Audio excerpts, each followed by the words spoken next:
What's up, everybody? Hopefully, you had a good weekend. Welcome back, Racing with Jesse Rosinski. It was a good weekend. We got to see Formula E make their debut in India, and I liked the track. I liked, the fans were there, the racing was there. So that was overall very good to see a good debut. And then we had Supercross with the 450s and 250s, 250 East in Tampa at Raymond James Stadium, home of the Tampa Bay Buccaneers, formerly the home of Tom Brady. Allegedly, they gave up on him. At least the rest of the team did, but a lot of chaos in that race. Lots of rain, slickness. People were down left, right, and differently. Crazy finish in the 250s. One of the best finishes we've seen in a very, a very long time. I'm not even making that one up. But without further ado, let's get to those guys. Their Formula E debut in India with the Greenko Hyderabad E-Prix.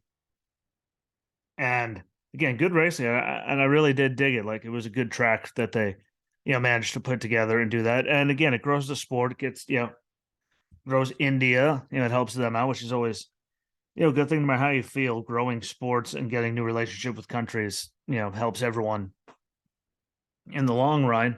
But before we get to the racing, one good shout out to Verline because he wrecked crazy hard after a car glitch during practice. Probably the hardest damn hit I've ever seen in a Formula E car, and that thing exploded. So I was glad to see him completely okay and to be able to just run like nothing happened because that was a big hit. If you haven't seen it, find it. I'll look for it and try to post it on, the Twitter page, but that was a hit. So good to see him up moving. It was bad, but track was 2.835 kilometers or 1.761 miles for those of us here in America. 18 turns, 32 laps, and they added one because of a safety car. When I say those that's listening in America, rest that don't use metrics. System. Sorry, I know people like Walter. If you ever watch, he could do that kilometer to miles like that in his head. He's just good at the metric system and all that. I'm not, so I'll give you the miles there. Evans was on pole. Verline was 12th after everything. Stoffel Van Dorn started 17th, way in the back again. More issues for the defending champion. And I mean, I know all it takes is a race or two for people to have bad races, but and you hear where he is in the points right now after winning the title last year, it's kind of scary. Yes, there's a lot of races left, but it's not looking too hot for him as of now. Mortara lost front wing on lap 2 after contact. Buemi looked good early, got the lead, looked strong off of Evans, and then Evans got taken out by his own teammate Bird on lap 13 after some bad strategy stuff that got him behind people, and he kept getting passed by people. And, it absolutely sucks just because he was running good. No matter how the strategy was, he was still up there. But own teammate took him out. Didn't even look like he was trying to. He just overshot the other guy. He happened to be the one that he caught up right there. Just one of those damn dumb racing things. Happens, really does all the time, especially when you're trying to cook it in there that hard. But Gunther and Finestras also involved, but carried on with no damage. They just got stuck in between them as they were going around and all that. First only safety car came out of lap 23 when JQ's car just straight up said, no, I'm not moving anymore. Rast got damaged with 7 to go. Dennis got a flat as well. And again, they added one lap due to a safety car, but great racing there at the end. I mean, between, the top two are right there on each other, only one by 0.4 of a second. And how as many guys held on because, Vern was teetering between, 0.1% battery left and 0.3 for most of that lap, coasting and getting as much as he could to drag it. I mean, that's what he did. He drugged that thing across the line barely, but barely is good enough around there. 0.1%, 0%. Hey, that can get you across the line, then do it. But Jean-Eric Verne first, Nick Cassidy second, Antonio Felix DaCosta third, Verline got a fourth, and Van Dorn was eighth after a 5-second penalty that was put on at the end of the race. The did not finish list is long.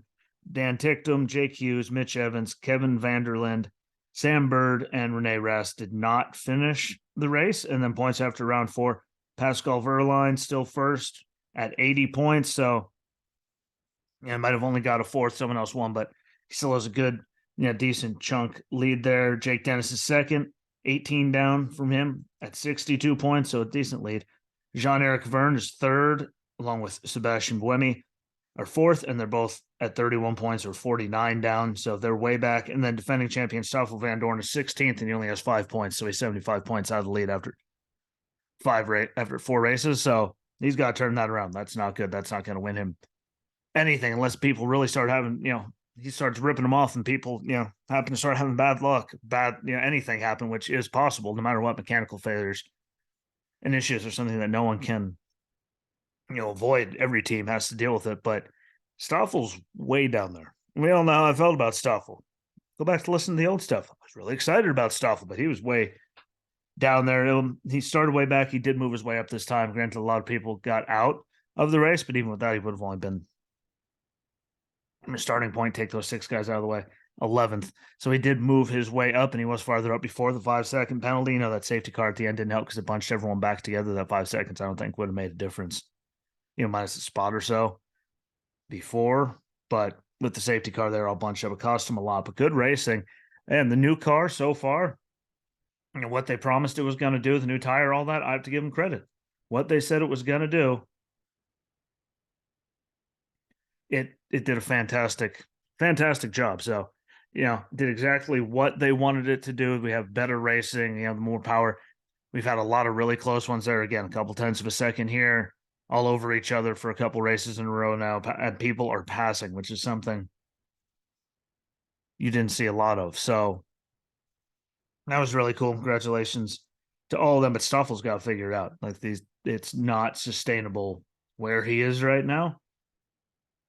And he can't keep starting back there at a disadvantage back in 17th and way back there and work his way up, because even when he does that, does something wrong, 5-second penalty, knocks him way back because of a safety car that ended up costing him a lot of points. He's got to figure it out. They got to get that going. I know, new team, new everything, but got to get going if he wants to be at all involved. And again, if you don't watch it, set your DVRs. It'll show up whenever they do it.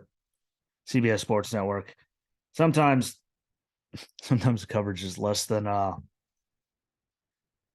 enjoyable, but 100% check it out, watch it. And that gets us on to Supercross Tampa at Raymond James Stadium. Again, I love it.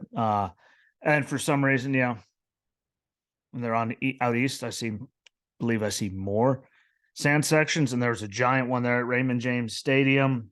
Gave a lot of crazy odds, especially on the last lap of the 250 main event. Like, that was nuts, but hella good racing. And I enjoy it. I just, again, those sand things, I just think, especially when they're longer, it's not just a little chunk. They had such a different variable, and you could really see who does it well. And I think that shows a different skill set and shows, who really can do it, because completely different thing. It's not like the dirt. Really good stuff. 250 heat 1. So many riders down again because of the rain between qualifying heat races. It was slick all over the place. Rain was an issue most of the night. Thrasher dominated the first heat. Smith second. Vial third. And I say dominated, I mean he dominated.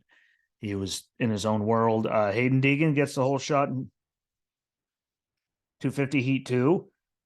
And it started dumping on them again during the race. But Hayden Deegan dominated on the way to the heat victory, not as much as Thrasher dominated by, but he went on. And don't forget, this is only his second start in the 250s. So 17-year-old kid, that kid's going to be talented. The kid is talented. He's going to be something one day. But Hayden Deegan got the heat win, first one of those. Jaime second, Martin third, and Hunter Lawrence in fourth. 450 heats. Heat 1, way cleaner of a race. You could tell the experience difference. I mean, I hate to say it, but you can see the experience difference just between the guys in the 450s that race as much as they do compared to the 250 East in these things. East and West, because they're split. But way cleaner. Jason Anderson dominated. Anderson first. His teammate, Shan Carullo second. Christian Craig third. 450 heat 2, dumping rain on them again. Track was getting murdered. Like, the sand was getting murdered. Like, it was actually really cool. If you have Peacock, go back and watch it, because it was just all over the place. But Sexton won that one after getting the whole shot. Plessinger second. Eli Tomac third. Justin Barsha fourth. Ken Roxon fifth. And Cooper Webb sixth. 250 LCQ. Again, a lot of wrecks, a lot of shenanigans. There are people down all over the place. Again, slick track rain. Not as much experience as the 450 guys. It's what you'd expect, but Munoz first, Pappy second, Simonson third, and Niska fourth in advance to the main event. 450 LCQ. Again, showed the experience and all that. Better racing, not as many people down. Savage was first, Hill second, Moran's third, and Harlan fourth in advance to the main event. And yeah, good racing, but you could tell the difference. Sorry, with slipping and falling everywhere. And again, I'm not saying anything. If I tried to do it, I'd fall down and kill myself. So I'm not taking anything away from him. It's just, you could definitely tell. KTM Junior Racing Supercross. Little guys, we got to see Jack Sipes in first, Ethan Sumner second, Ryder Club third, Chase Hayner fourth, and Kobe Jimenez fifth. And then the main events. Again, this one was all over the place. The action was not, I mean, it was really, really good. I was really, I was excited by, this one. Didn't disappoint again. Started dumping on them again with about 8 minutes to go, like dumping at this point. Yeah, Thrasher was out there. He was out there, dominated the whole thing until right at the end, crazy end. And he lost the lead in the last turn. Clean. You got to give Hunter Lawrence that. Hunter Lawrence came through when they went through the sand thing. Thrasher had the same problem that Hunter had where he just drove right through the sand instead of hitting the rut and going. And he hit him. No one went down. They managed to stay up. And then the last turn, Hunter cut it and managed to get right in front of him and won by a whisker. I mean, they said it was 0.2 of a second. Sure as hell didn't look like 0.2 of a second if you were watching it. If you haven't done anything, at least find the ending of the 250, race in Tampa. 250 main event.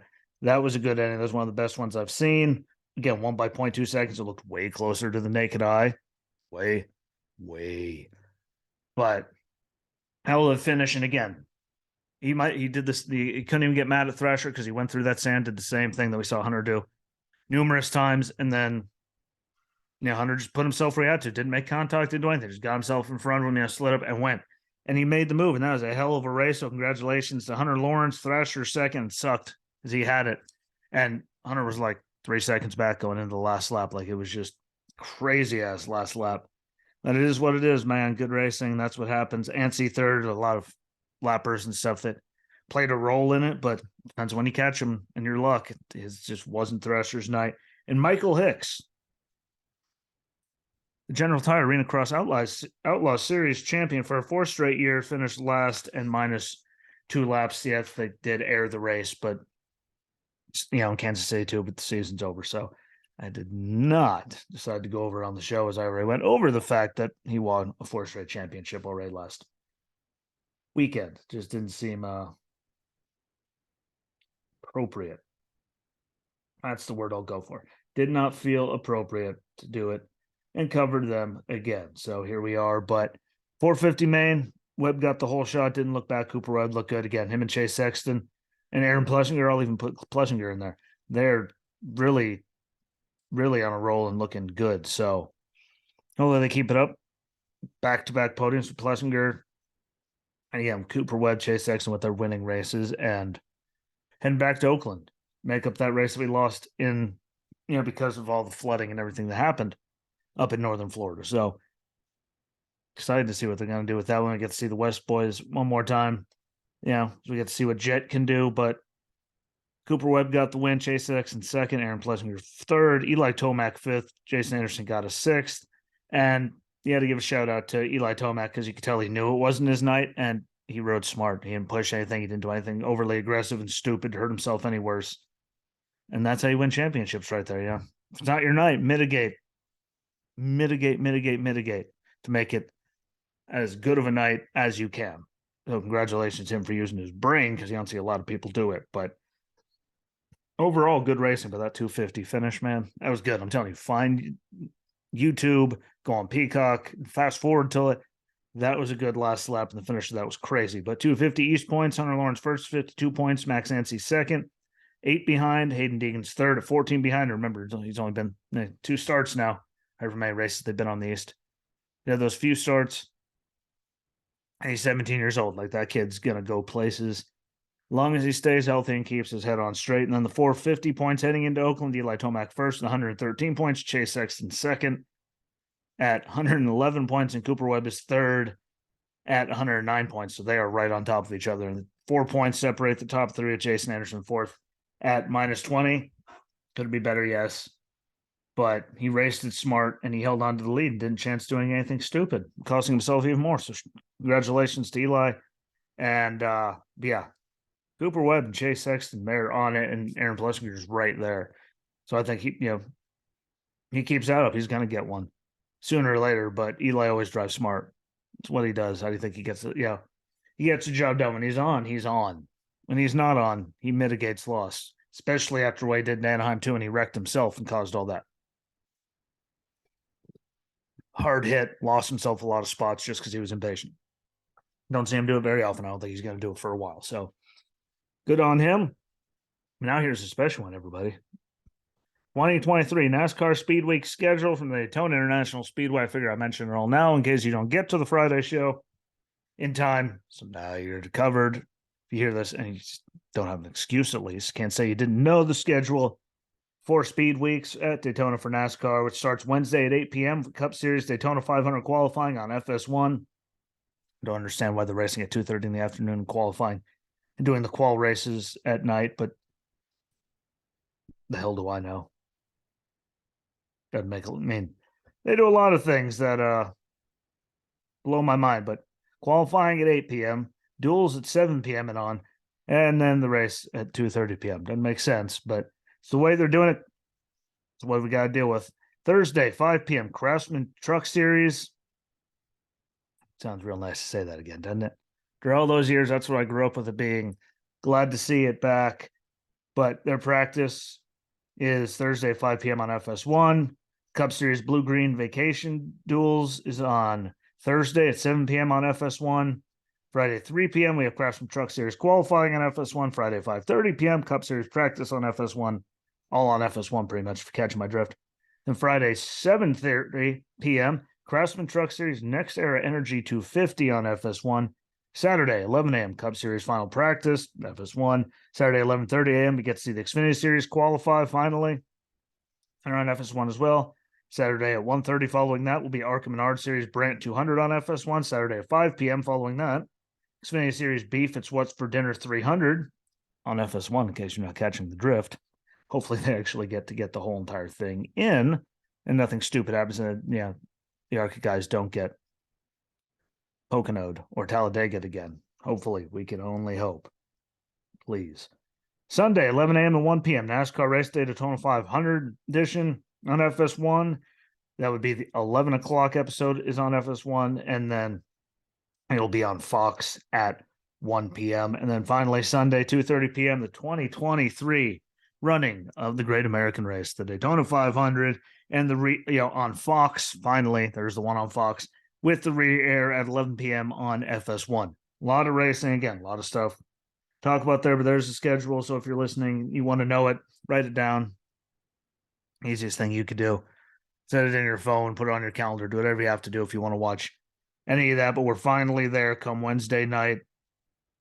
Again, it makes more sense for them to do it. I'm not complaining fully. When they used to do single car runs on Sunday and then we waited for the duels on Thursday, I just don't understand why they're going to qualify at 8 p.m.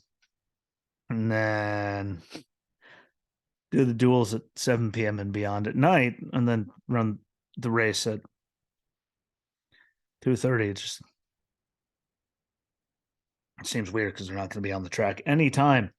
Really, minus Friday at 5:30 because they'll still be on the race, surface then, but they'll miss the first couple hours there. So we'll see how it works out. But there it all is. No one has an excuse. There's a lot of stuff to happen this week. I'm excited for it. This is my Monday excitement. I'm sorry, but I'm trying my best. But it should be a really good week. So thank you for watching. Thanks for listening, no matter where you're doing it. Don't forget YouTube, Apple and Google Podcasts, Spotify, iHeartRadio. It's all over the place. Anchor. You can leave voice messages on Anchor. Share the hell out of it for me to get it to more people and get it growing again.